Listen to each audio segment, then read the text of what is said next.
Well, good afternoon. Another beautiful day and another opportunity to connect with my viewers, and hopes that everybody out there who gets these messages are looking to be inspired, be hopeful, be optimistic, but more importantly, looking to really make a change, build on the change, and enhance themselves along the way.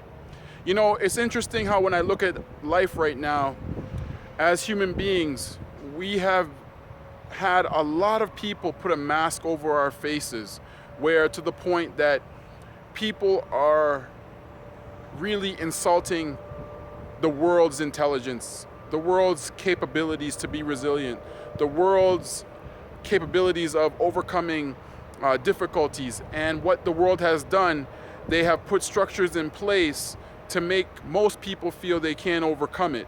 We've put a medical model in place that allows us to add medication to become a band-aid solution. We've put in different structures such as welfare and other forms of government funding and money to help people who feel that they can't work. Most of those people can work, but due to the nature of society and the ability to put a mask over our faces to insult our intelligence, we are allowing people to cripple themselves by allowing them to build on their excuses, their inabilities to be resilient, and say, you know what, I want an easy handout, so give me an easy way out.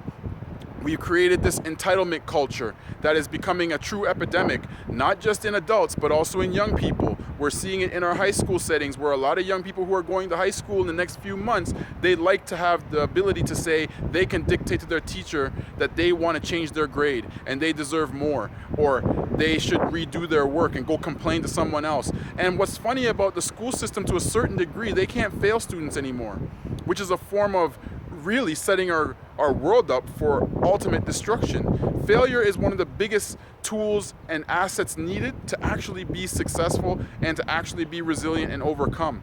We are not doing that anymore. We are taking that whole aspect of failure, disappointments, sadness, overwhelming, etc., and we're putting it into a medical model or a band-aid solution, such as pills, such as drugs and alcohol, such as entitlement, and all of a sudden the world is running chaotic, trying to catch up.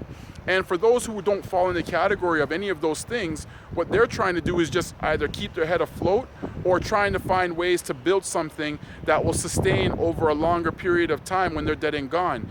And what we're also seeing is the strong survive mentality. Right now, we are in that culture. It is not a homogeneous or built-in, come-together culture anymore. It might appear that way, but ultimately it's not. Because what we come down to right now is money, and we come to numbers, and then we come to studies, and then we write that all together in some kind of proposal to get more money to fund a program that realistically is making a difference, but not making a difference behind the door. It's making a difference on a surface level, but not a grassroots, deep level.